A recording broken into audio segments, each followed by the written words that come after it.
Okay, अस्सलाम वालेकुम। सो आप में से मेरा ख़्याल है ज़्यादातर लोग पिछली दफ़ा आए थे। सो कुछ लेक्चर का आपको आइडिया हो गया होगा जो हमने लास्ट टाइम बात की थी। सो अब लेक्चर 2 है। इसमें मेन जो टॉपिक मैं कवर करूँगी आज वो होगा contemporary astronomy and astrophysics. Last time जब मैं लेक्चर दे रही थी तो उसमें मैंने एक पॉइंट पे कहा था कि ये ऑब्जेक्ट्स और ये चीज़ें और स्पेशली आजकल एस्ट्रोनॉमी एस्ट्रोफिज़िक्स किस तरीके से होती है, इसमें मैं नहीं जा रही हूँ, मैं सेकंड लेक्चर में जाऊँगी। तो मेन टॉपिक ये। उसके अलावा 2 पॉइंट्स से पहले शुरू में थोड़ा थोड़ा सा टाइम लेके मैं डिस्कस करना चाहती हूँ। तो एक तो ये है कि सीरीज़ के बारे में थोड़ा सा बता दूँ मज़ीद, और दूसरा ये है कि मैं चाह रही हूँ कि क्वेश्चंस कुछ पिछली दफ़ा के भी ट्रीट हो जाया करें। यानी हर दफ़ा जो क्वेश्चन है अगर वो डिटेल में नहीं ट्रीट हो सकता तो किसी अगली दफ़ा हो जाए, अगर जो लेवल हमने रखा है उस पर वो पूरा उतर रहा है। ठीक है। सो अबाउट द सीरीज़ ये है कि पहले भी ये वेबसाइट पे भी यही अनाउंस हुआ है कि इसकी मेन ऑडियंस जो है वो university students with some background in physics और मैथ्स है। और इसके पीछे आइडिया ये है कि एस्ट्रोनॉमी एस्ट्रोफिज़िक्स जब आपको प्रेजेंटेशंस मिलती हैं ऑनलाइन भी, तो बहुत दफ़ा आपको जनरल डिस्कशन के थ्रू पिक्चर्स जनरल से तरीके से प्रेजेंट की जाती हैं, बट जो एक हैंड्स ऑन एक्सपीरियंस होता है, जो उसके पीछे पूरी साइंस होती है और जो प्रोसेस होता है उसका निटी ग्रिटी, उसके ऊपर नहीं बात होती यूजुअली। इंटरेस्टिंग बात यह कि फ़िज़िक्स के और एरियाज़ में आपको बहुत कुछ मिल जाता है ऑनलाइन, बट एस्ट्रोनॉमी एस्ट्रोफिज़िक्स में बहुत ज़्यादा नहीं मिलती हैं हमें मटेरियल। सो ये उस चीज़ को टारगेट करने के लिए अच्छा, उस चीज़ को टारगेट करने के लिए है। लेकिन हैविंग सेड दैट, यहाँ पे ये बता देना ज़रूरी है कि यूनिवर्सिटी में जब हम एस्ट्रोनॉमी एस्ट्रोफिज़िक्स का एक पूरा करिकुलम लेके चल रहे होते हैं तो कई कोर्सेज़ होते हैं जो सिर्फ बेसिक्स कवर करने के लिए होते हैं। एडवांस चीज़ों की तो भी हम बात ही नहीं कर रहे। और हाँ, सो कई कोर्सेज़ का क्या मतलब है, एक हफ़्ते में 3 घंटे और पूरा सेमेस्टर चलता है उस तरह से। तो वहाँ भी हम 1.5 घंटा एक हफ़्ते में कर रहे हैं, तो ज़ाहिर है हम ये नहीं क्लेम कर सकते कि हम पूरी एस्ट्रोनॉमी एस्ट्रोफिज़िक्स के सारे बेसिक्स भी कवर कर लेंगे। डिपेंड करता है कि फिर हम कितने लेक्चर्स लेते हैं। इवन मकसद ये है कहने का कि मटेरियल बहुत वास्ट है। ठीक है। इवन जो इसकी इंट्रोडक्टरी बुक्स हैं, मोटी मोटी आपकी बुक्स हैं, और वो भी हर टॉपिक को डेप्थ में जाके नहीं कवर करती हैं, और कुछ टॉपिक्स कहीं और से फिर आपको करने पड़ते हैं। मसलन जो अगर आप सारे फ़िज़िक्स वगैरह के स्टूडेंट्स हैं तो आपकी जैसे इलेक्ट्रोमैग्नेटिज़म की कोई बुक्स स्टैंडर्ड सी उठाते हैं तो आपको जो सारे मेजर टॉपिक्स हैं उसमें से गुजार देती है। एस्ट्रोनॉमी एस्ट्रोफिज़िक्स में कम बुक्स हैं इस तरह जो कवर करती हैं। तो मकसद यह कहने का कि ये एरिया है बहुत वास्ट। फर्स्ट 3 लेक्चर्स 3 ही मैंने सोचा था, वो मैंने कहा था कि ज़रा जनरल ऑडियंस के लिए रखेंगे, क्योंकि ठीक है, एक तो यह है कि बहुत सारे लोग वैसे ही इंटरेस्टेड होते हैं, आके सुनना चाहते हैं, और दूसरा ये है कि जो मैंने कहा था कि फ़िज़िक्स और मैथ्स के बैकग्राउंड की बात कर रही है, हमारा एजुकेशन सिस्टम ऐसा है कि बहुत सारे लोगों का अच्छा फ़िज़िक्स और मैथ्स का बैकग्राउंड हो जाता है, लेकिन एस्ट्रोनॉमी एस्ट्रोफिज़िक्स के बेसिक्स भी कई दफ़ा नहीं आते होते। तो वो अगर 2-3 लेक्चर्स लेके हम उस तरह के लोगों को शामिल कर सकते हैं तो अच्छी बात है। और फिर चंद लेक्चर्स के बाद तो होपफुली 1-2 मज़ीद लेक्चर्स के बाद वो जो अप्रोच है मैंने जो शुरू में बताई है उसकी तरफ आ जाऊंगी। तो उसमें कहीं पे डेरिवेशंस होंगी, कहीं पे होपफुली सॉफ्टवेयर के साथ काम करना भी मैं चाहूँगी। वो फिर आपको पहले से बता देंगे लैपटॉप्स, क्या पता मैं पहले से बता दूँ कौन सा सॉफ्टवेयर उसमें इंस्टॉल करके लाना है। ठीक है। तो खैर, सो आज का लेक्चर जो है पिछले लेक्चर से थोड़ा सा एक आध ग्राफ मैं ज़रा करूँगी। जो फिज़िक्स के लोग हैं उनके लिए टर्मिनोलॉजी में कोई मुश्किल नहीं होगी, लेकिन जो बाकी हैं थोड़ा सा जो है ड्राई ज़्यादा होगा कंपेयर टू लास्ट टाइम। अच्छा, क्वेश्चंस और कमेंट्स की बात की थी मैंने कि एक आध मैं सोच रही थी कि एड्रेस कर दिया जाए, क्योंकि जो चीज़ें एक हर दफ़ा कोई टॉपिक आता है, एक लर्निंग का माहौल मैं चाहती हूँ कि हो इन इस लेक्चर सीरीज़ में। सो 3 क्वेश्चंस मेरे जहन में हैं जो आए थे। और जो मुझे लगता है कि मज़ीद ट्रीटमेंट उन पे की जा सकती है। सो एक तो यहाँ पे किसी ने पूछा था रेड शिफ्ट और ब्लू शिफ्ट के बारे में, वो मैंने बताया था कि क्या होता है, लेकिन उसको हम मैथमेटिकली प्रॉपर तरीके से बता सकते हैं और ये बता सकते हैं कि इससे क्या क्या ऑब्जर्वेशंस होती हैं, वो थोड़ा बाद में, क्योंकि मैथमेटिकली बताने की बात है। 10⁻32 केल्विन के ऊपर भी सवाल आया था कि ये कहाँ कैसे टेम्परेचर निकाला जाता है। सो इसके लिए भी कुछ क्वांटम मैकेनिक्स, कुछ रिलेटिविटी बेसिक इक्वेशंस हैं, लेकिन इक्वेशंस के थ्रू शो करने वाली चीज़ है ये, और ये हाइपोथेटिकल है, ये मैंने लास्ट टाइम नहीं बोला था। सो ये प्लैंक टेम्परेचर एक्चुअली कहलाता है, और ये एग्जैक्ट बिग बैंग के वक्त नहीं है, ये मैंने लास्ट टाइम ये भी नहीं बोला था। ये प्लैंक टाइम जो कहलाता है 10⁻⁻43 सेकेंड्स उसके बाद उस पे है। एक सवाल आया था मून्स के ऊपर, जो मुझे लगता है कि आज का चूँकि ये एक इंट्रोडक्टरी सा ही लेक्चर है, उसमें ट्रीट किया जा सकता है इसको। सो वो मैं चाह रही हूँ कि क्योंकि इस बहाने कुछ और टॉपिक्स हैं वो भी थोड़े से एक्सप्लोर हो जाएंगे। सो सवाल ये पूछा गया था कि मैंने नंबर ऑफ़ मून्स बताए थे कि हर प्लैनेट के सोलर सिस्टम में कितने मून्स हैं। सो जुपिटर के 90+ कहा था, सैटर्न के 200+ कहा था। तो किसी ने ये सवाल पूछा था कि ये जो बड़े प्लैनेट्स हैं इनके रिंग्स भी होते हैं, तो रिंग्स के किसी ऑब्जेक्ट को और मून में हम फ़र्क कैसे करते हैं। ठीक है, तो हर किसी को रिंग्स का नहीं पता होगा, तो मैंने इसलिए कहा पहले थोड़ी सी रिंग्स के ऊपर बात कर लूँ। सो लास्ट टाइम मैंने आपको बताया था हमारे सोलर सिस्टम में 8 प्लैनेट्स हैं। ठीक है, सो मर्करी, वीनस, अर्थ, मार्स, और उसके बाद जुपिटर, सैटर्न, यूरेनस और नेपच्यून।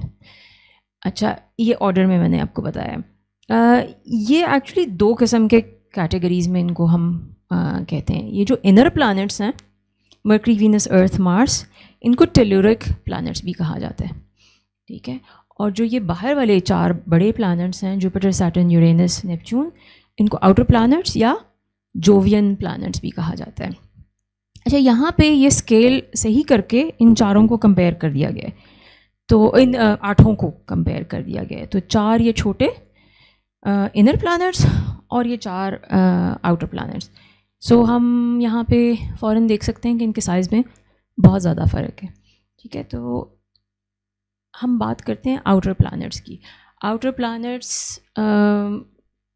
साइज़ से भी हमें पता चल रहा है कि फ़र्क है, और भी इनमें कई चीज़ें हैं जो फ़र्क इनको इनर प्लैनेट्स से फ़र्क करती हैं। इनर प्लैनेट्स हम वाकिफ़ हैं, हमारी ज़मीन जिस तरह से है रॉकी सॉलिड सी चीज़ है, एक इसका कुछ एटमॉस्फेयर है, हर एक का नहीं है इनमें से एटमॉस्फेयर, बट गैशियस जगह और सॉलिड जगह में पर बहुत क्लियर एक फ़र्क है।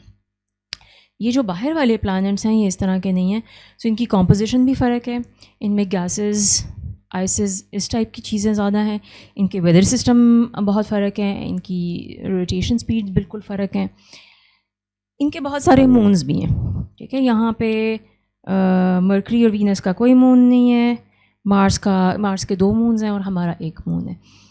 इनके इसके मैंने आपको बताया था सैटर्न के 200+ हैं, जुपिटर के 90+ हैं, इनके भी 20, 16 इस टाइप के नंबर, 27 आई थिंक। अच्छा, एक और चीज़ है, इन प्लैनेट्स के रिंग्स भी हैं। ठीक है, यहाँ पे सैटर्न को दिखाया है जिसके रिंग्स सबसे ज़्यादा मशहूर हैं। तो ये रिंग्स क्या चीज़ होती है, और ये एक्चुअल पिक्चर है। इन चारों प्लैनेट्स के इर्द गिर्द ये रिंग सिस्टम्स हैं जो हमें नज़र आ रहे हैं यहाँ पे। ये इवन जुपिटर का ये थिन सा रिंग है।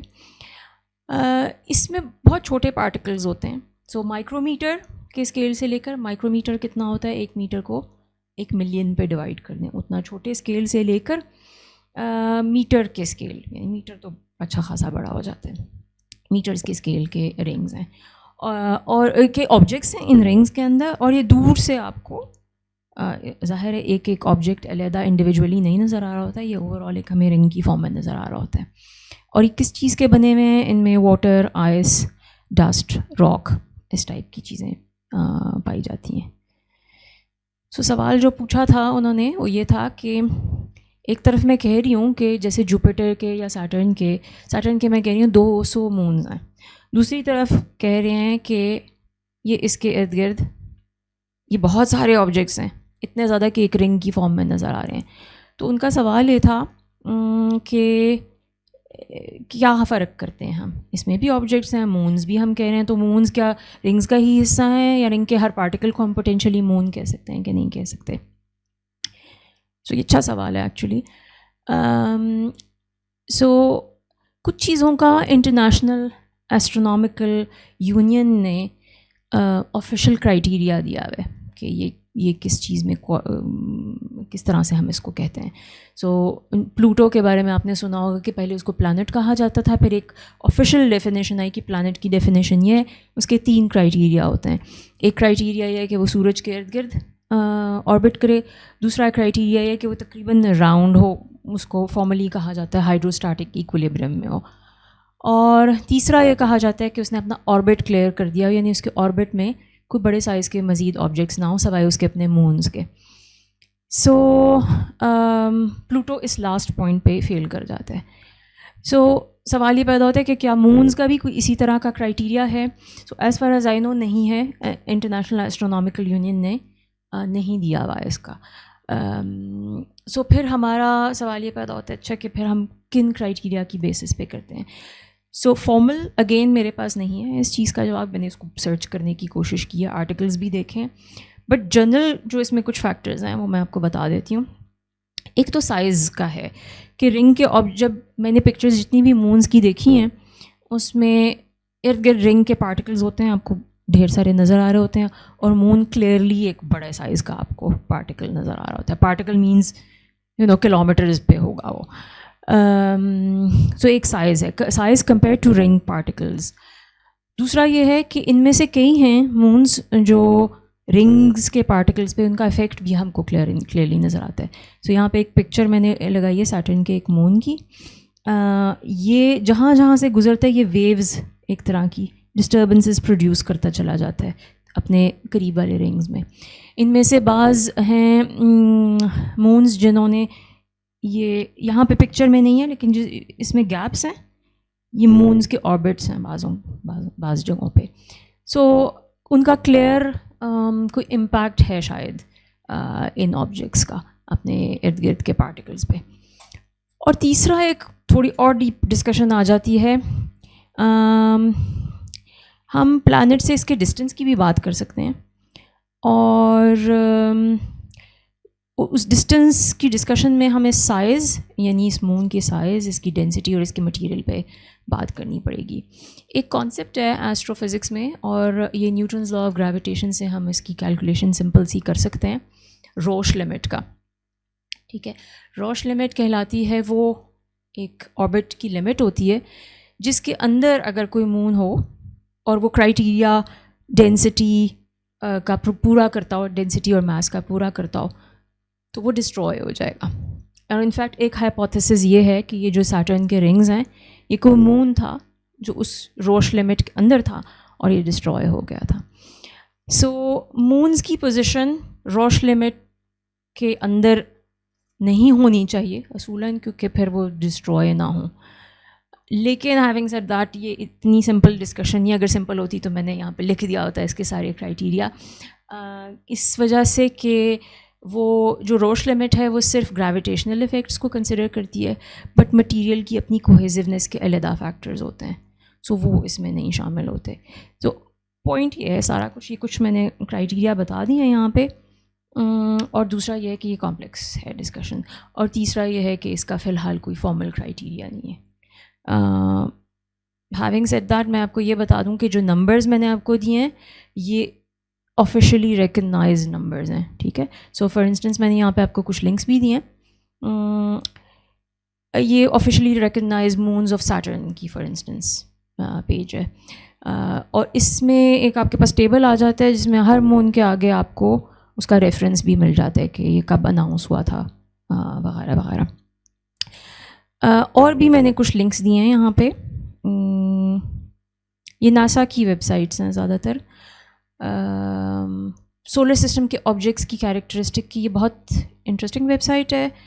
इसमें एक पेज है जिसमें हमें मिलता है तमाम मून्स के फ़िज़िकल पैरामीटर्स मिल जाते हैं, सो उनकी डेंसिटीज़, मास,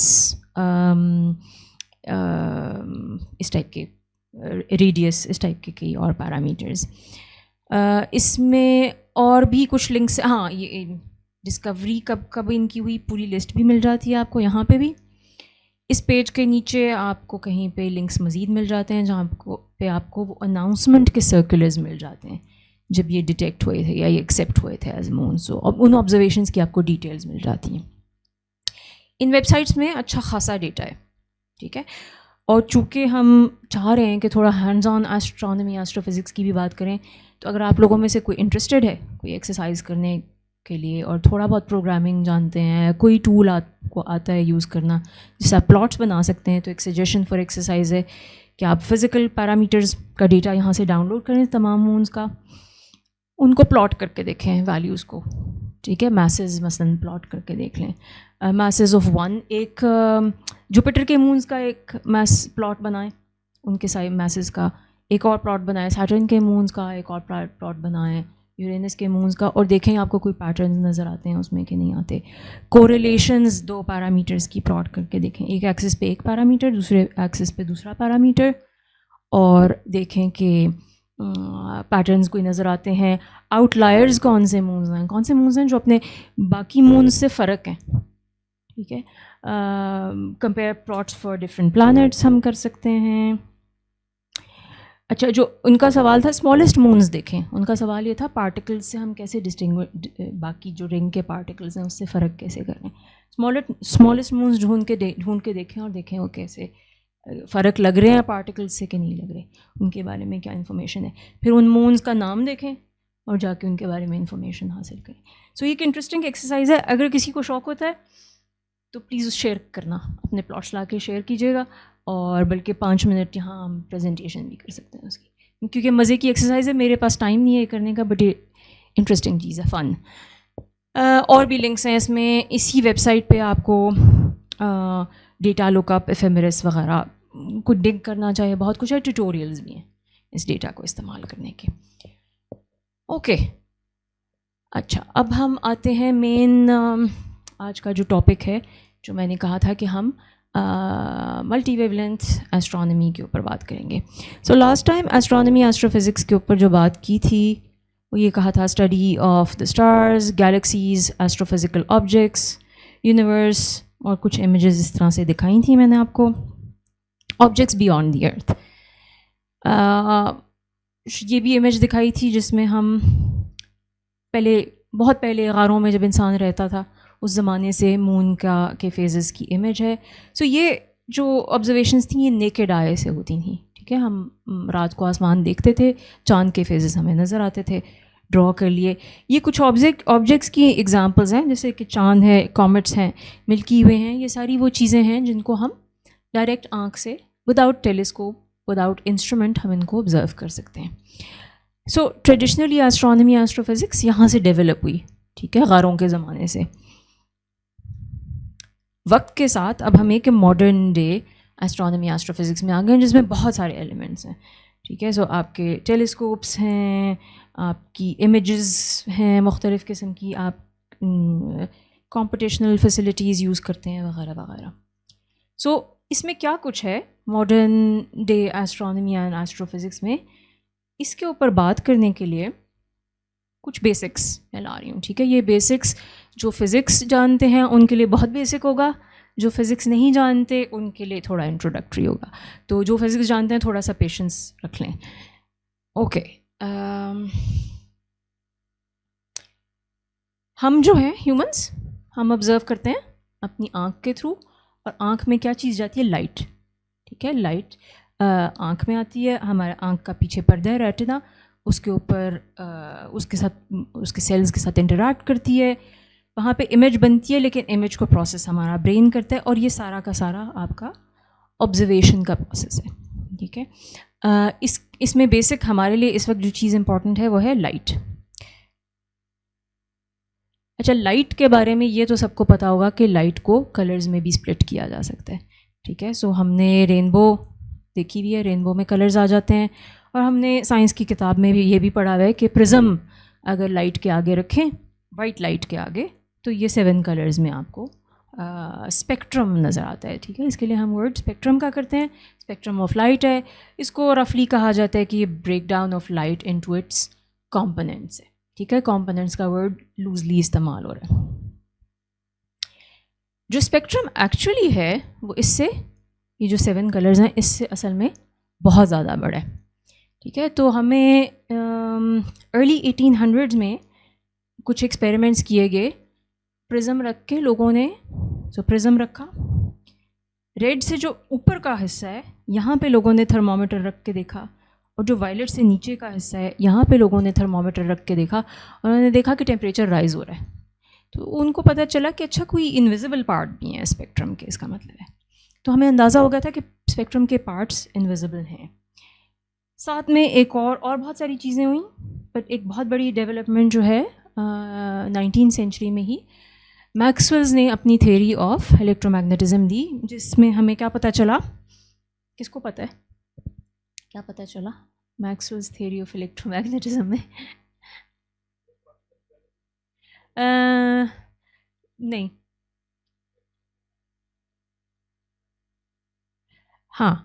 सो हमें बेसिकली मैक्सवेल की जो थ्योरी है उसमें मेन जो उसका सबसे बड़ा निचोड़ है वो ये है कि लाइट इलेक्ट्रोमैग्नेटिक वेव्स हैं, ठीक है। सो फ्लक्चुएटिंग इलेक्ट्रिक और मैग्नेटिक फील्ड्स हैं, सो क्लोज नफ, ठीक है। वेव पार्टिकल ड्यूअलिटी और एक्सपेरिमेंट्स और चीज़ें जिनसे हमें पता चल रही है, ऑल्दो वेव एस्पेक्ट यहाँ से एक्सप्लेन होता है। सो हमें ये पता चल गया, इसकी नेचर पता चल गई। सो बाद में जो चीज़ अब हमें अब पता है वो ये है, और उसी ये मैक्सवेल्स थ्योरी भी आपको ये प्रोटेक्ट करती है, वो ये है कि आपका स्पेक्ट्रम असल में इतना ज़्यादा बहुत ज़्यादा बड़ा है, और ये जो विजिबल लाइट है जो हमें नज़र आती है बिल्कुल उसका छोटा सा फ्रैक्शन है। Light is electromagnetic in nature, ये जो है ये मैक्सवेल्स की थ्योरी आपको बता रही है, और वो ये बता रही है कि ये बहुत सारी हिस्से हैं इसके। अच्छा, ये जो वर्ड्स हैं यहाँ पे ये फेमिलियर होंगे आपको सबको, हमारी जो 21st सेंचुरी में हम लोग हैं हमें पता है।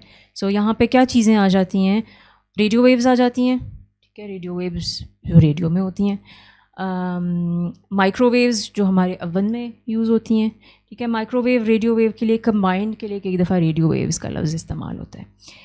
इंफ्रारेड एरिया आ जाता है, जो हम हीट सिग्नेचर, कभी नाइट कैमराज इस टाइप की चीज़ों में हीट सिग्नेचर जब देखते हैं तो ये इंफ्रारेड इमेज है, ये इंफ्रारेड इमेज है किसी के हाथ की।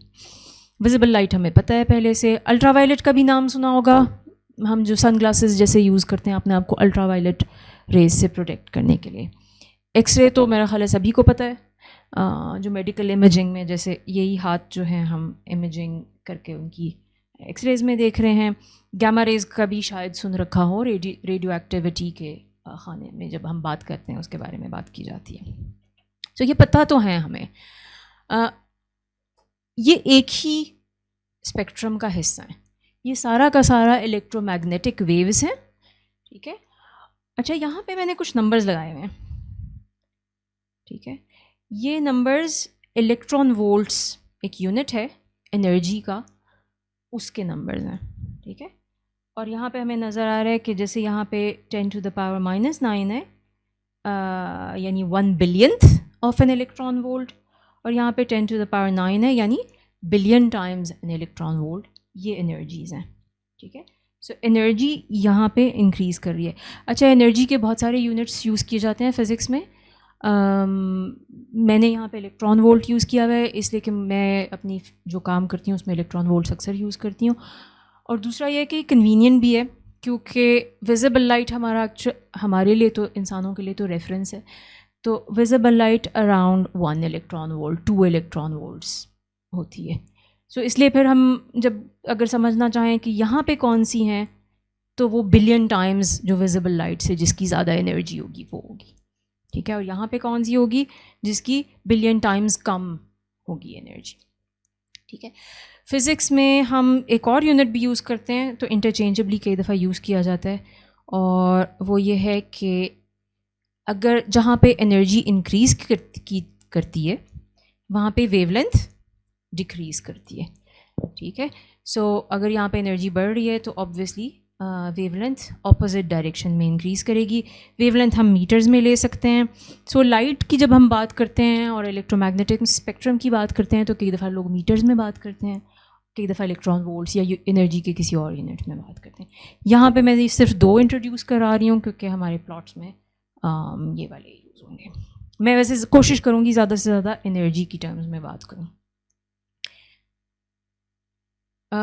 और टर्मिनोलॉजी, इलेक्ट्रोमैग्नेटिक स्पेक्ट्रम तो मैंने आपको बता दिया, ये सारी इलेक्ट्रोमैग्नेटिक वेव्स हैं, इलेक्ट्रोमैग्नेटिक स्पेक्ट्रम ये कहलाता है।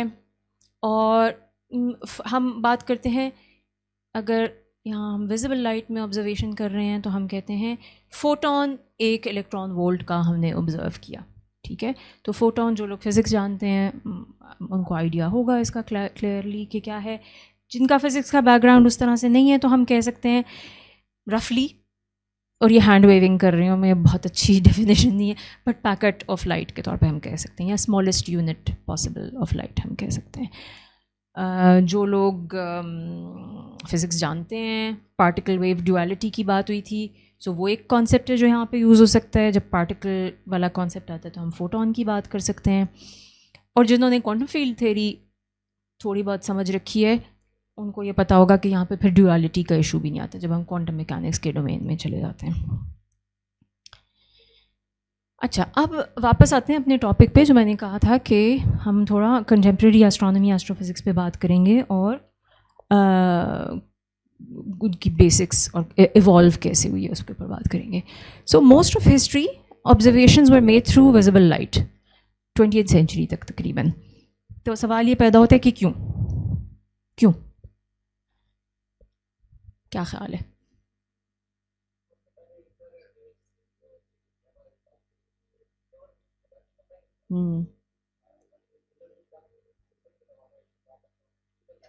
ऐसा ही ऐसा ही ऐसा ही ऐसा ही है। और कोई पॉइंट, कोई और आइडिया है जहन में? एस्ट्रोफिजिकल जी, मैडम क्यूरी जो थी तो उनको भी इस चीज़ का इल्म नहीं था, तभी उनकी डेथ हुई थी ड्यू टू रेडियो एक्टिवेशन। तो आई बिलीव जो है काफ़ी कंसंट्रेटेड मार्केट थी, या काफ़ी कंसंट्रेटेड जो था एक ऑडियंस थी जो इस चीज़ को सीरियसली ले रही थी और इस कॉन्सिक्वेंसेस से जो है आगाह थी। हाँ, लेकिन आपकी बात भी ठीक है क्योंकि रेडियो एक्टिविटी डिस्कवरी उन लोगों ने की थी और रेडियो एक्टिविटी हमें किस तरह से इम्पैक्ट करती है इसका भी नहीं पता था। और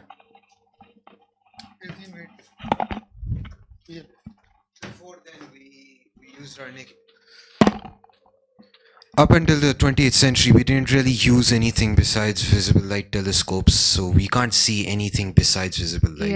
या so वो mean, तकरीबन उसी टाइप वाली yes. मिलती जुलती बातें। Okay, so true, all of it is true, ठीक है।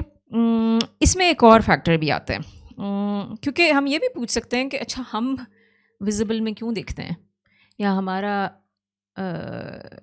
है कुछ कहना है? हाँ, okay, go ahead. It's the most common thing our sun emits, and it's also the thing that gets through the ozone layer the most. Yes. So thank you. मेरा अगला graph आगे ठीक है, मैं यहाँ तक लाना चाह रही थी। सो ये रिलेटेड चीज़ें हैं, ठीक है। सो ये ग्राफ है, ठीक है। ये जो है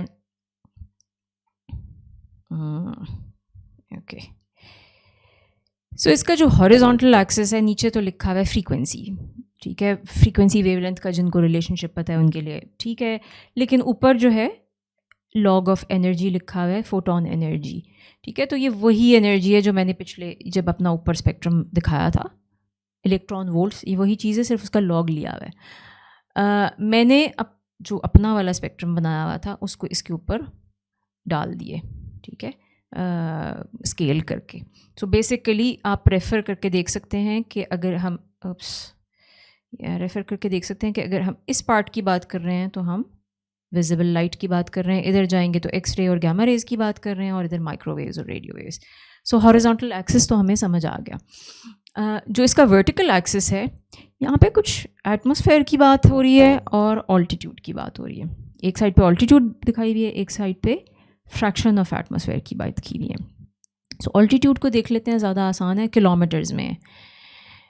ये जो ग्राफ है इसमें तो सबसे पहले तो हम देखते हैं विजिबल लाइट वाला सेक्शन, ठीक है। विजिबल लाइट वाला सेक्शन टोटली वाइट है, यहाँ पे कोई ब्लैक लाइन नहीं है, कोई ब्लू सेक्शन नहीं है, ठीक है।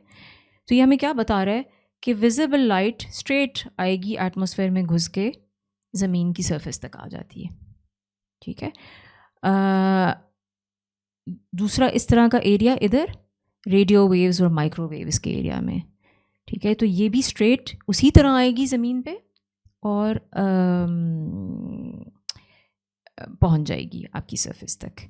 जो ये दूसरे एरियाज़ हैं, मसलन ये वाला, ये आपको बताता है, सो ये लोअर माइक्रोवेव्स, हायर एनर्जी वाले माइक्रोवेव्स, ये ज़्यादा सरफेस तक नहीं पेनिट्रेट करके जाएंगे, ठीक है। ये रफली यहाँ पे कहीं पे रुक जाएंगे। ये एवरेजेस होती हैं और एग्जैक्ट नहीं होता नंबर, बट इससे ऊपर जाके आपको ये ऑब्ज़र्व करने पड़ेंगे। सो ये 40-50 किलोमीटर से ऊपर जाके हमें ये माइक्रोवेव्स ऑब्ज़र्व करनी पड़ेंगी।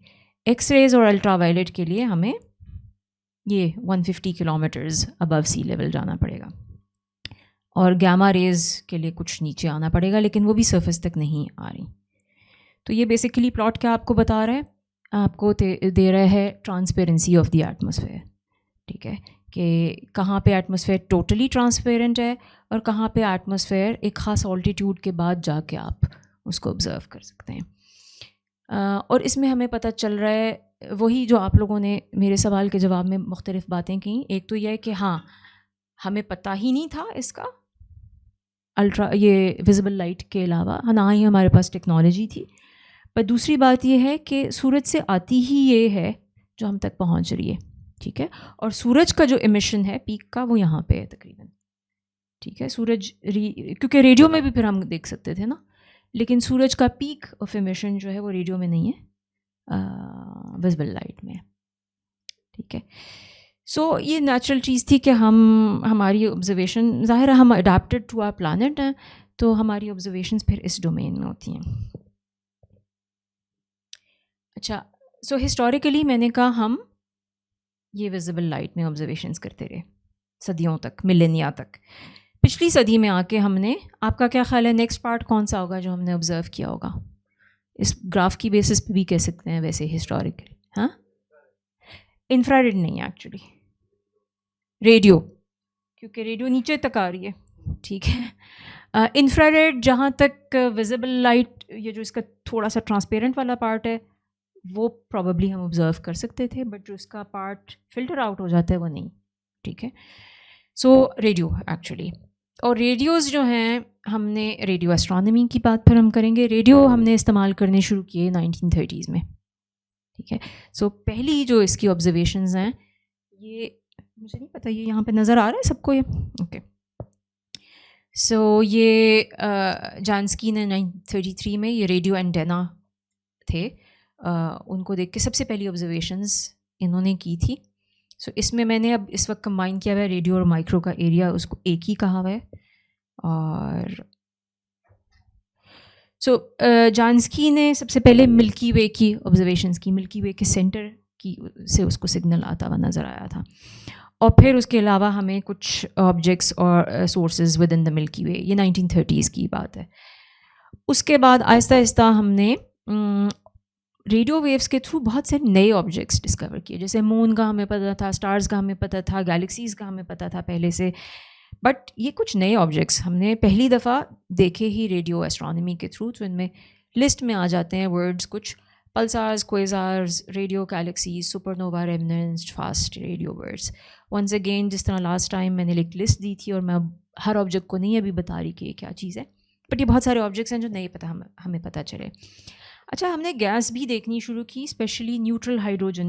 न्यूट्रल हाइड्रोजन मीन्स के हाइड्रोजन के एटम्स इंटैक्ट जहाँ पे पाए जाते हैं, क्योंकि बाज़ जगह आयनाइज्ड हाइड्रोजन भी मिलती है आपको, लेकिन ये वो हैं जहाँ पे न्यूट्रल हाइड्रोजन के एटम्स वो भी इसी डोमेन में इमिट करते हैं। और कॉस्मिक माइक्रोवेव बैकग्राउंड जो कि वंस अगेन मैं डिस्क्राइब नहीं अभी कर रही, लेकिन अगर आपने सुन रखा है तो ये भी रेडियो एस्ट्रोनॉमी के थ्रू हमें पता चला।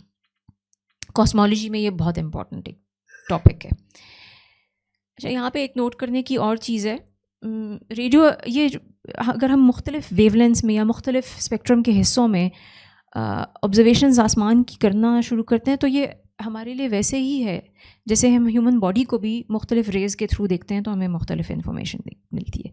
So for instance visible light में अगर हम अपने हाथ देखते हैं तो हमें नॉर्मल जिस तरह नज़र आते हैं वो आते हैं। इंफ्रारेड में अगर हम देते हैं तो हमें उसका हीट सिग्नेचर नज़र आता है, और एक्सरे में देखते हैं तो हमें अपने उसके स्ट्रक्चर अंदर से हड्डियाँ वगैरह इस तरह की चीज़ें नज़र आती हैं। तो इसी तरह आसमान को अगर हम विजिबल लाइट में देखेंगे तो हमें कुछ चीज़ें नज़र आएंगी, कुछ इन्फॉर्मेशन होगी, और अगर हम किसी और एनर्जी पे देखेंगे तो कुछ और इन्फॉर्मेशन आएगी। सो ये एक मिल्की वे है, ठीक है, और बाकी आसमान है। सो मिल्की वे ये वाली जगह है और बाकी ऊपर है।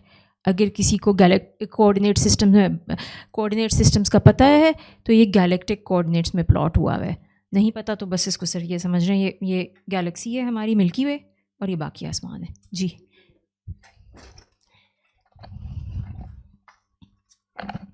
एक्चुअली हमारा विजिबल लाइट को ही देखना और विजिबल लाइट के थ्रू ही देखना ये इसलिए पॉसिबल है क्योंकि हमारी आई की कैपेसिटी के सर्टेन वेवलेंथ को डिटेक्ट करना ऐसे ही है। दैट्स ट्रू, ऐसे ही है। इसके अलावा हम वो डिटेक्ट ही नहीं कर सकते। नहीं कर सकती इवन हम अल्ट्रावायलेट नहीं कर सकते, जबकि बाज़ जानवर हैं जो अल्ट्रावायलेट में देखते हैं।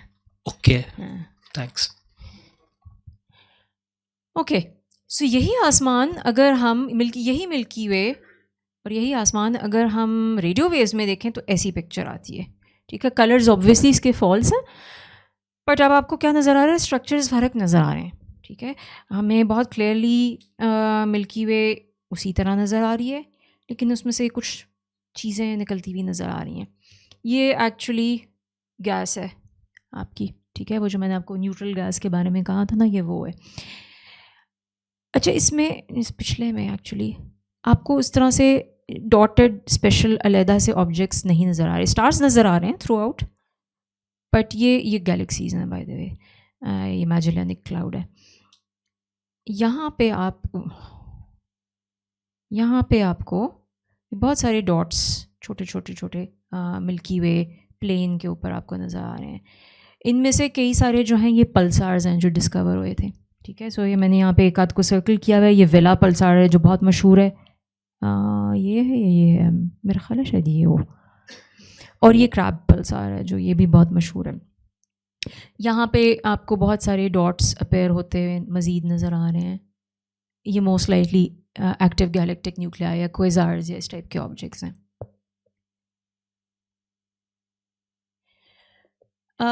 ये भी रेडियो वेव का ही स्काई है, लेकिन ये जो मैंने न्यूट्रल हाइड्रोजन वाली फ्रीक्वेंसी है या उसकी जो वेवलेंथ है या एनर्जी है सिर्फ उस पर दिखाया है। सो इससे हमें एक्चुअली न्यूट्रल हाइड्रोजन की डिस्ट्रीब्यूशन पूरी गैलेक्सी में और बाकी आसमान में नज़र आ रही है। सो अगेन अब यहाँ पे डॉट्स आपके डिसअपेयर हो जाते हैं जो सारे ऑब्जेक्ट्स थे अलहदा से, वैसे गैस डिस्ट्रीब्यूशन आपको मिल जाती है। थोड़ा सा टेलीस्कोप्स पे बात कर लेते हैं। सो रेडियो टेलीस्कोप्स कुछ इस टाइप के होते हैं। इनमें से कुछ रेडियो एंटेनाज यूज़ कर रहे होते हैं और कुछ डिशेस यूज़ कर रहे होते हैं, ठीक है। और ये डिशेस के बहुत बड़े बड़े साइज़ हैं, जैसे ये 500 मीटर इसका अपर्चर है, हाँ, ये 70 मीटर्स है, ये 100 मीटर्स है।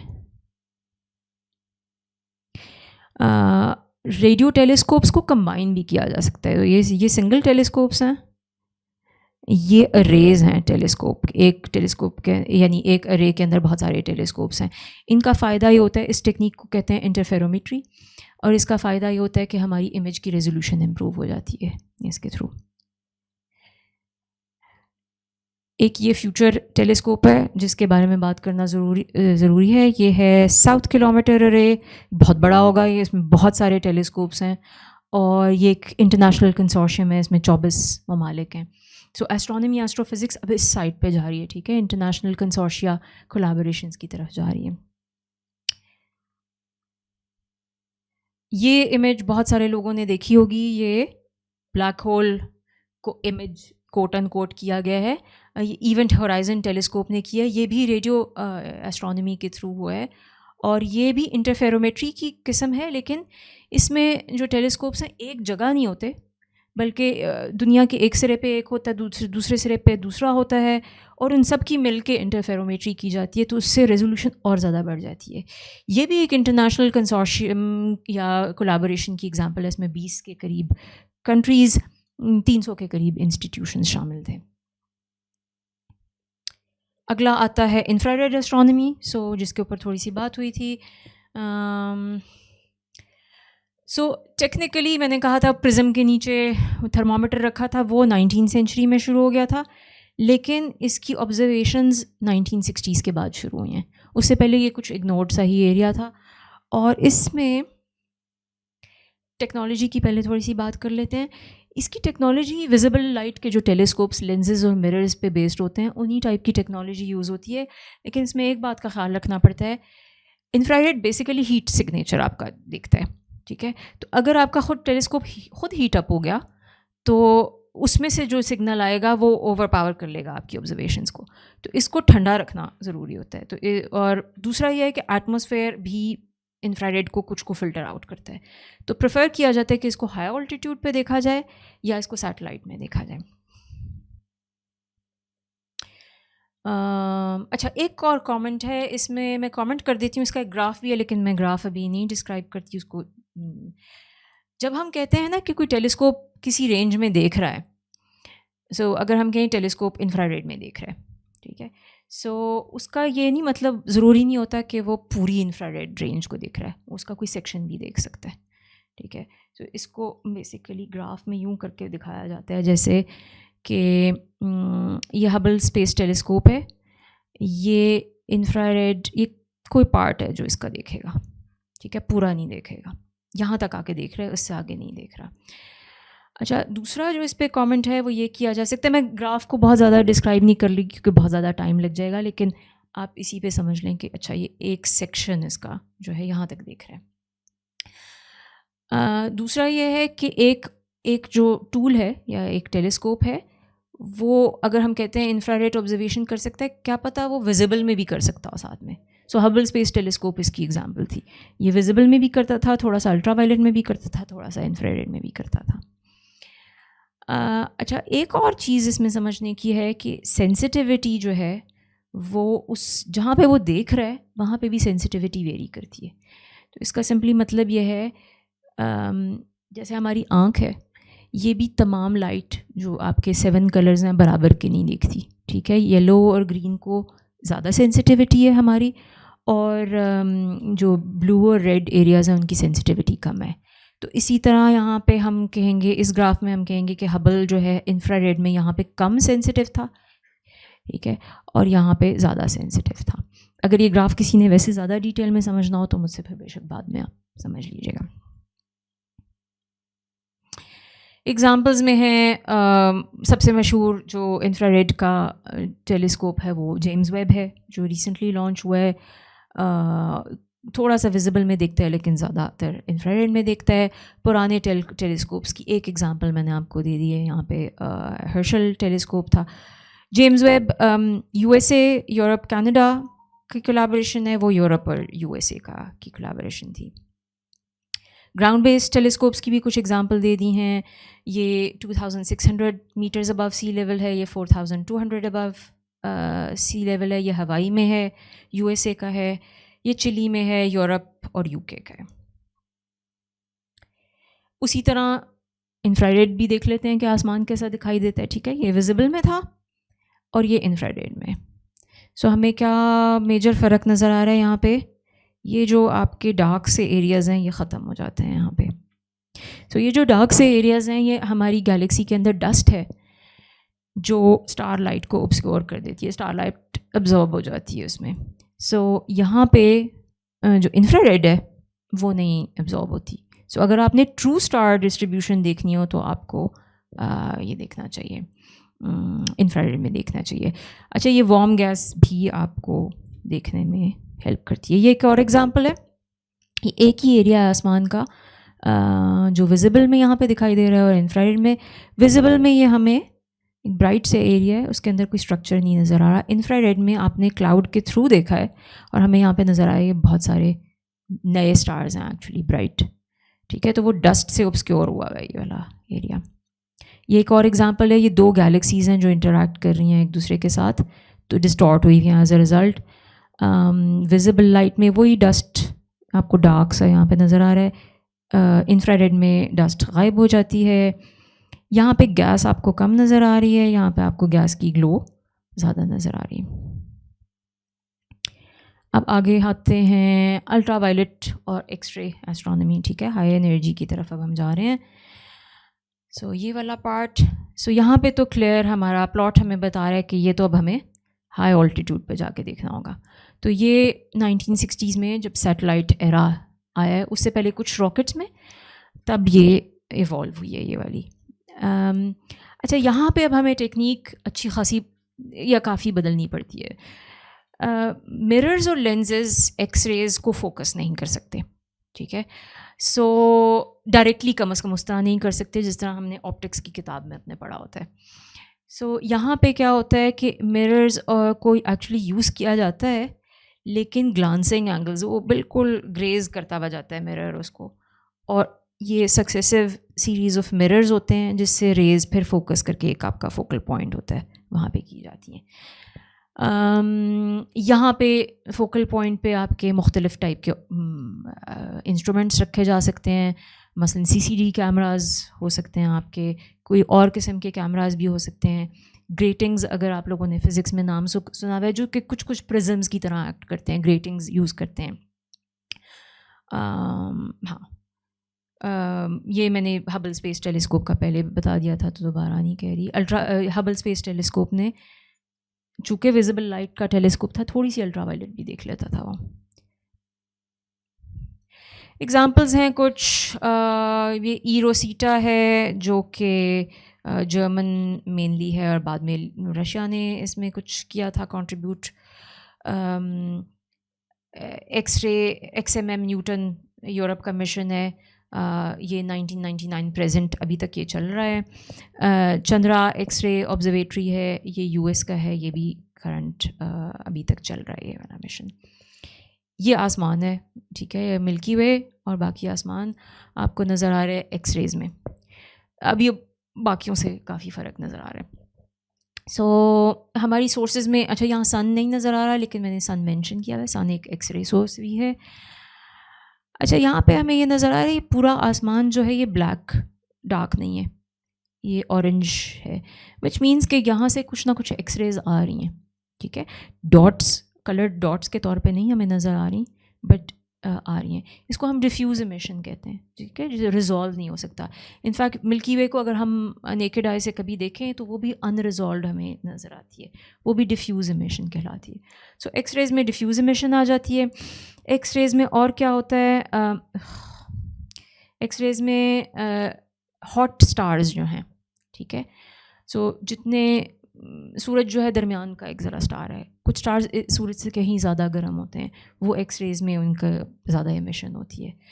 अच्छा, इसके अलावा अब हम यूनिवर्स के पास बहुत एनर्जेटिक फिनोमेना की तरफ जा रहे हैं। सो ब्लैक होल्स के इर्द गिर्द जहाँ पे एक्रेशन हो रही होती है, गैस उसके अंदर फॉल कर रही होती है, वो हीटअप होती है, उस टाइप की चीज़ें, neutron stars, pulsars, supernova remnants, active galactic nuclei, so ये वो हैं जो हाई एनर्जी फिनोमेना की तरफ अब हम आहिस्ता आहिस्ता जा रहे हैं। अगला डोमेन आता है गैमा रे एस्ट्रोनॉमी, जो कि एक्चुअली मेरा डोमेन है।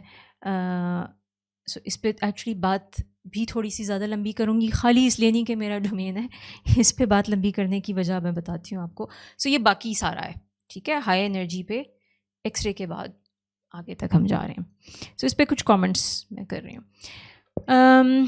कमेंट ये है कि सो यहाँ पे हमने सबने यहाँ पे नाम थे रेडियो, माइक्रो, इंफ्रारेड वगैरह वगैरह वगैरह। आप इसको ऑर्डर्स ऑफ मैग्नीट्यूड के लिहाज से देखें ठीक है, यहाँ पे मैंने कुछ नंबर्स भी दिए हुए हैं। सो ये तकरीबन उतना ही एरिया ऑक्यूपाई करता है जितना वो बाकी सारे कंबाइंड करते हैं, ठीक है। तो ये तो एक्चुअली हमारी चूँकि विजिबल लाइट से इतने दूर हैं तो हमने इन सबको एक ही नाम दे दिया, लेकिन ये हैं फ़र्क बहुत सारे इसके अंदर डोमेन्स। सो इसलिए ये काफ़ी बड़ा एरिया है, ठीक है। ऑर्डर्स ऑफ मैग्नीट्यूड की जिनको आदत है, अगर उस टर्म्स में बात करें तो ये तकरीबन कम से कम 14 ऑर्डर्स ऑफ मैग्नीट्यूड की हम बात करते हैं। बाकी जो है अराउंड 13-14 ऑर्डर्स ऑफ मैग्नीट्यूड, बाकी सारे के सारे। सो एक तो ये वजह है। दूसरा ये है कि बिल्कुल उस तरह जैसे यहाँ पे फ़र्क एरियाज़ के लिए हमें फ़र्क ऑब्जर्वेशन टेक्निक्स चाहिए थी, यहाँ पे भी एक्चुअली फ़र्क ऑब्जर्वेशन टेक्निक्स होगी।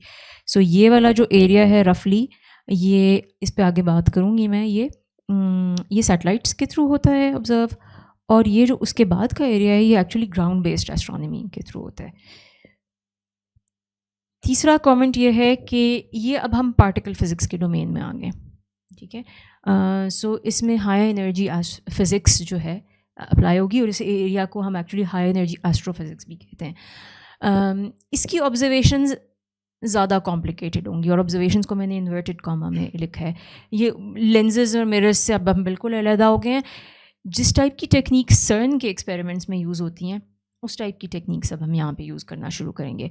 और प्रैक्टिकली इसका मतलब है कि ऑब्जर्वेशन थोड़ी सी इनडायरेक्ट नहीं बल्कि बहुत इनडायरेक्ट होगी, बहुत सारे स्टेप्स होंगे, फिर हम जाके कहेंगे कि हमने एक फोटोन देखा, और उस पर भी हमें 100% यकीन बहुत कम होता है, कोई ना कोई डाउट रहता है कि अच्छा ये फोटोन ही था या कुछ और था। और चौथा लास्ट जो मेन कमेंट है वो ये है कि ये जो पार्टिकल फिज़िक्स है, तो जो इसको प्रोड्यूस कर रहे हैं वो भी ऑब्जेक्ट्स, एस्ट्रोफिज़िकल ऑब्जेक्ट्स, वो भी एक्सट्रीम प्रोसेसेस होंगे। सो यूनिवर्स के सबसे वायलेंट फिनोमेना जो हैं उनकी हम बात करेंगे।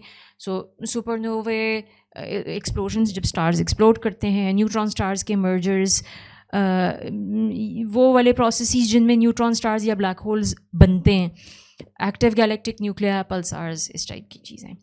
और इनके अंदर, इन ऑब्जेक्ट्स के अंदर क्या हो रहा है, वो processes high energy plasma physics के थ्रू हम एक्सप्लेन करेंगे। रिलेटिविस्टिक प्रोसेसेस उसके अंदर इन्वॉल्व होंगे, particles, extreme strong magnetic fields भी बहुत दफ़ा होते हैं इनके अंदर। गामा रे स्काई कुछ इस तरह से दिखाई देता है। सो अगेन हमारी मिल्की वे है, यहाँ पे भी डिफ्यूज एमिशन हमें नज़र आ रही है, ये ब्लू सा जो सारा कुछ है, और गैलेक्सी का डिफ्यूज एमिशन ये जो रेड सा नज़र आ रहा है ये भी है। और ये बहुत सारे डॉट्स हैं जो कि एक्स्ट्रा गैलेक्टिक सोर्सेज हैं, जिनमें बहुत सारे AGNs हैं, एक्टिव गैलेक्टिक न्यूक्लिया हैं। थोड़ा सा टेक्निक पे बात कर लेते हैं। इसमें कई टाइप के प्रोसेसेस शामिल होते हैं। लो एनर्जी पे, सो जहाँ पे हम सैटेलाइट बेस्ड भी काम कर रहे होते हैं, सिंटिलेशन एक प्रोसेस होता है। सो सिंटिलेशन क्या होता है, हाई एनर्जी गामा रे किसी एक ऐसे मटेरियल के अंदर आता है जहाँ पे मज़ीद फोटॉन्स प्रोड्यूस होते हैं, मज़ीद लाइट प्रोड्यूस होती है, लेकिन लो एनर्जी की लाइट। उस लो एनर्जी की लाइट को फिर आगे डिटेक्ट किया जाता है, और टाइप के डिटेक्टर्स हैं जिनको हम कहते हैं फोटो मल्टीप्लायर्स हैं। इवेंचुअली ये इलेक्ट्रिक सिग्नल में कन्वर्ट हो जाता है। तो एक तरीका ये है। काउंटर्न इफ़ेक्ट, जिनको पता है, जिन्होंने सुना हुआ है उसका नाम, अगर नहीं सुना हुआ तो कोई बात नहीं। एक आपका गैमा रे आएगा, वो इंटरैक्ट करेगा इस मटेरियल के साथ, और वो एक इलेक्ट्रॉन देगा आपको और एक लो एनर्जी का गैमा रे देगा। फिर वो लो एनर्जी का गैमा रे किसी और डिटेक्टर के पार्ट से जाके वहाँ पे एब्जॉर्ब हो जाएगा। इन दोनों चीज़ों की रीडिंग्स लेके हम बहुत सारा प्रोसेसिंग करके फिर हम इस ओरिजिनल जो गैमा रे था उसकी एनर्जी, डायरेक्शन वगैरह निकालेंगे। पेयर प्रोडक्शन का प्रोसेस अगर नहीं पता तो वो भी कोई बात नहीं। इसमें क्या होता है कि गैमा रे आता है, मटेरियल के साथ इंटरैक्ट करता है, इलेक्ट्रॉन्स और पॉजिट्रॉन्स दोनों प्रोड्यूस करता है, और उसके बाद एक कैस्केड ऑफ पार्टिकल्स, यानी वो इलेक्ट्रॉन और पॉजिट्रॉन भी और पार्टिकल्स करेंगे, फिर वो और पार्टिकल्स प्रोड्यूस करेंगे, फिर वो और पार्टिकल्स करेंगे, और ये आपके पास ढेर सारे पार्टिकल्स होंगे। ये सारे के सारे डिपॉजिट हो जाएंगे मटेरियल के अंदर। उसकी एनर्जी डिपॉजिट वगैरह, ट्रैक्स वगैरह देख के फिर हम डायरेक्शन और एनर्जी इस इनिशियल गैमा रे की निकालेंगे। अगर किसी को नाम पता हो तो ये कैलोरीमेट्री कहलाती है, हाई एनर्जी फिज़िक्स में। एग्जांपल्स ये दो टेलीस्कोप्स की, आजकल जो बहुत बड़ा टेलीस्कोप है Fermi gamma ray space telescope, ये लिस्ट ऑफ कंट्रीज़ है जो थोड़ी कट गई है, यूएसए, यूरोप के कई कंट्रीज़, सो France, Germany, Italy, Japan, Sweden. और ये पुराना मेजर बहुत टेलीस्कोप था, सो यूरोप और यूएसए इसमें ये अब नहीं चल रहा, ये करंटली अभी भी है ऑर्बिट में, ऑब्जर्वेशंस कर रहे हैं। जिसका सेकंड वाला पार्ट है जहाँ मैंने कहा ग्राउंड बेस्ड ऑब्जर्वेशंस होती हैं। सो अगर आपको वो पुराना प्लॉट याद हो तो ग्राउंड तक तो आती नहीं है गामा रेज, तो ग्राउंड बेस्ड ऑब्जर्वेशंस हम कैसे कर रहे हैं, तो इनडायरेक्ट तरीके से हम कर रहे हैं। सो इसका रफ सा ये है कि गामा रे अर्थ के एटमॉस्फेयर में एंटर होगा, जिस तरह का कैस्केड ऑफ पार्टिकल्स मैंने पिछले में दिखाया उसी टाइप का कैस्केड ऑफ पार्टिकल्स यहाँ पे प्रोड्यूस करेगा। और ये ह्यूज कैस्केड्स होते हैं, किलोमीटर्स पे फैले हुए होते हैं। अगर आप लेंथ वाइज देखें तो एटमॉस्फेयर में किलोमीटर्स, टेंस ऑफ किलोमीटर्स तक भी होते हैं। और ये कैस्केड जो है ऑफ पार्टिकल्स जो यहाँ वाइट सा नज़र आ रहा है, इसको आप डायरेक्टली या इनडायरेक्टली ऑब्जर्व कर सकते हैं ज़मीन पे। तो अब हम गामा रे को डायरेक्टली नहीं ऑब्जर्व कर रहे हैं, हम उसकी कैस्केड को ऑब्जर्व कर रहे हैं। और कैस्केड को भी ये एग्जांपल है इनडायरेक्ट ऑब्जर्व करने की। सो कैस्केड है, उसमें से जो लाइट निकल रही है उसको हम ऑब्जर्व कर रहे हैं। और इनडायरेक्ट का मैं आगे आपको एग्जांपल दूंगी। जो अगेन जो इनिशियल गामा रे था उसको बाद में हम फिर रिकन्स्ट्रक्ट करते हैं, हम बताते हैं इसकी क्या एनर्जी क्या रे थी। टर्मिनोलॉजी थोड़ी सी अगर हम बात कर लें इन चीज़ों को, ये जो कैस्केड्स हैं इनको हम कहते हैं शावर्स ऑफ पार्टिकल्स, ठीक है। और हमारा लफ्ज़ एक और होता है एटमॉस्फेरिक शावर्स, हम इनको कहते हैं। ये डायरेक्ट डिटेक्शन की एक एग्जांपल है। सो इसमें शावर इतना बड़ा होता है, कैस्केड इतना बड़ा होता है कि उसके पार्टिकल्स डायरेक्टली ज़मीन तक आ जाते हैं और हम उनको ऑब्ज़र्व कर लेते हैं। ये एग्जांपल्स हैं ऑब्जर्वेटरीज़ की। दो बड़े ये हेस टेलीस्कोप है इधर, ये नमीबिया में तकरीबन 2000 मीटर अबव सी लेवल पे पाया जाता है और इसमें भी कोई 10 के करीब कंट्रीज़ हैं जो शामिल हैं। और ये जो है ये 4000 मीटर अबव सी लेवल में चाइना में लासो पाया जाता है। और ये डायरेक्ट ऑब्जर्वेशंस करता है, ये इनडायरेक्ट वाला है, ठीक है, ये डायरेक्ट ऑब्जर्वेशंस करता है। और अगेन फ्यूचर टेलीस्कोप्स की भी चूँकि मैं बात कर रही हूँ बीच बीच में, तो ये भी एक बहुत बड़ा टेलीस्कोप बन रहा है, टेलीस्कोप का ऑब्जर्वेटरी बन रही है। इसके दो साइट्स होंगे, एक ला पाल्मा स्पेन में होगा और एक चिली में होगा।